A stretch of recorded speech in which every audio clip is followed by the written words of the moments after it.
Good afternoon. There's not a whole lot I need to say other than the fact that, we're disappointed. Obviously, we didn't get the job done. Obviously, the other team was better prepared. We came out and I know you're wondering, how does it happen? I am too, and we give up a big play to start the game. We're going to find a way to get it fixed. I don't have the answer right now at this point, but it's coming, and we've got to play much better, and we're capable of playing much better. But give San Jose State, they did what they needed to do. They were well prepared. With that, I'll start taking questions. Raise your hand. We'll get a mic to you. I guess just had the kind of combination of no pressure on the quarterback and then the receivers all open underneath. Kind of what happened on that? You feel? Well, they did a good job getting rid of the ball quickly, and it's hard when it's it's all, not all, but a lot of quick game. It's coming out quick, and receivers did a good job of running routes and getting open and getting the ball. I think we made some adjustments at halftime that made it a little bit better for us, but it wasn't enough. It wasn't enough, and we didn't get anything that we didn't expect, to be honest with you. In terms of their attack, we knew they were going to get rid of the ball quick. The quarterback was going to get it out of his hands. We knew they had a receiver coming back that's a dynamic player, and so there's not anything that we didn't know. We just didn't play well enough, and we didn't coach well enough. And when I say we didn't play well enough, that's not, understand this. It's not putting it on the players. It's on me. We got to prepare. We got to prepare them, and we got to have them ready for every situation that can happen. And we didn't do a good enough job of that.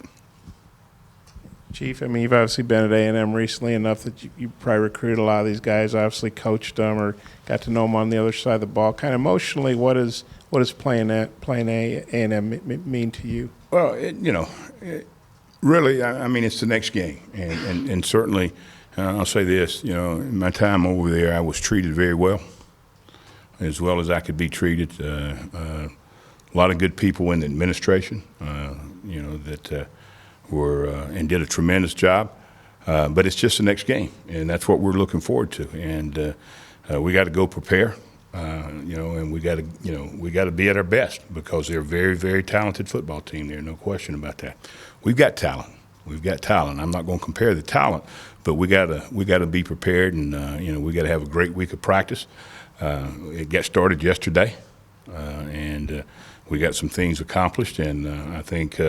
We'll have a great practice tomorrow, and that's what it's going to take. It's going to take the best preparation we've had all year. Chief, what have you seen difference between Kellen Mond of last year and Kellen Mond of now? And your game plan against them last year, man, held them below their averages and pretty much across the board. How did you do that? Our guys got ready to play, and listen, that means a lot. You can have a great scheme, and if you guys aren't ready to play, but our kids were ready to play. We kept it simple, and that's what we're trying to do now. But as far as Kevin Mond, he's a talented guy. He can beat you with his arm. He can beat you with his feet. He's got a great group of receivers that are, been around there for a while. They know what to do. They know how to get open, and he can get them the ball. So, it's going to be a big challenge trying to, get him where he's not so comfortable. Because if he's comfortable back there throwing, then he can make anybody look bad. Coach, as you said, you played better in the second half, made some adjustments stuff. Were you surprised, given that on the last series when you guys fought back, tied the game, that they kind of went down the field without much resistance? Well, there's a couple plays that happened, 2 back shoulder throws. And, there's a couple plays before that, and then we got a back shoulder throw and, moved the sticks pretty good. And then we got another one, and they were in field goal range after that. And, it's, those things are going to happen. Am I surprised? Yeah, we didn't expect that to happen. We expect to make plays, but obviously either we didn't have the right call or somebody didn't execute, and that's what happens, you know, and it's not the first time. And when you've coached for 42 years, you've seen it before.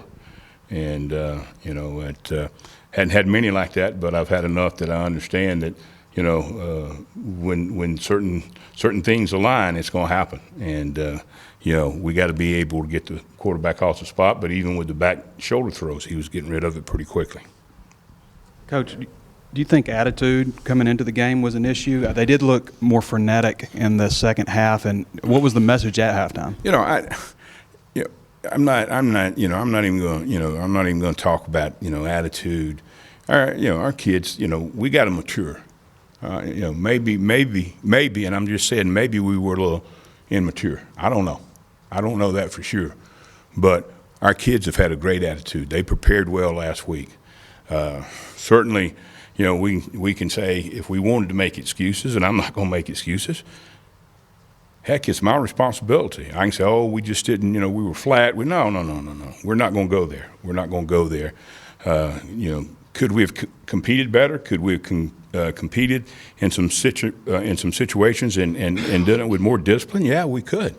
But again, as I say, and I'm not making excuses for anybody, that goes back to what you get done in practice. And you know, we're sitting here after 4 ball games, and I'll be quite honest with you, you know, it's a frustrating situation for our head coach to look at our defense. It's frustrating for me because we need to be playing better, and we got to get it done in practice. You're not going to just walk out there and play better. We got to get it done in practice, and we got a list of things that we're going to get done, and hopefully it's going to help us, you know, play better.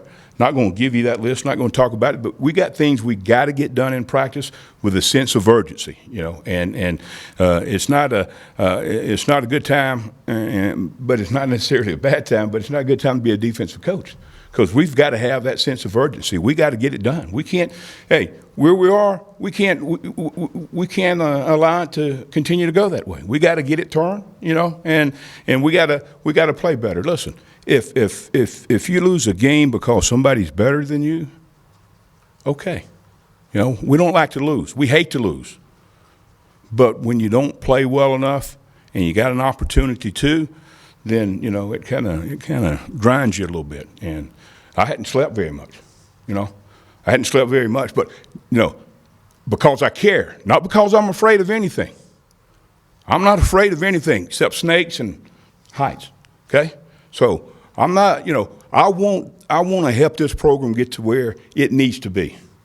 And by God, we got to have the sense of urgency right now to take it there. Yeah, Chief, I think before last season you said you preferred to be upstairs, you know, calling plays, but then I know late last year you went down because the defense was struggling. I guess you stayed on the field. Would going upstairs, have you thought about that? Maybe just getting a different viewpoint, if that's something you prefer anyway? Yeah. We've thought about it, and you know, I could be upstairs this week. You got Micah Smith played a number of snaps for Brooks in the second quarter. It looked like. What'd you think of him? What'd you think of Jamario Bell coming back in the DNs? Well, you know, I thought Bell, you know, gave us a little bit of presence in terms of an older, mature guy, and you know, I think Micah, you know, played okay. You know, we had a bad play or two, but I thought he did a good job, and we got to continue to push the envelope. You know, we got to find out, you know, who our best 11 are, and we're auditioning all the time, you know, and I'm not saying there's going to be drastic changes, but there could be some changes in terms of who, you know, who's out on the field, and you know, we're not just going to sit there when it's not going good and not try to make it go good. Just your overall take on A&M's offense. What impresses you about them? What they do well? Well, they got a tremendous amount of talent, and you know, certainly offensive line. They've got some maturity there, you know, and they look like an NFL offensive line. Running backs are solid. You know, they've had an injury, you know, where they lost one. They're always going to have tight ends that are involved, you know, in Coach Fisher's offense. And they're going to throw the football, and they know exactly what they're doing. You know, they know if they know what coverage you're in, they know how to beat it. And don't sit there and believe that there's a coverage that can cover everything. They're not. They know how to get in the right offensive play, and they give the quarterback an opportunity to check the plays based on what he's seen. Thank you.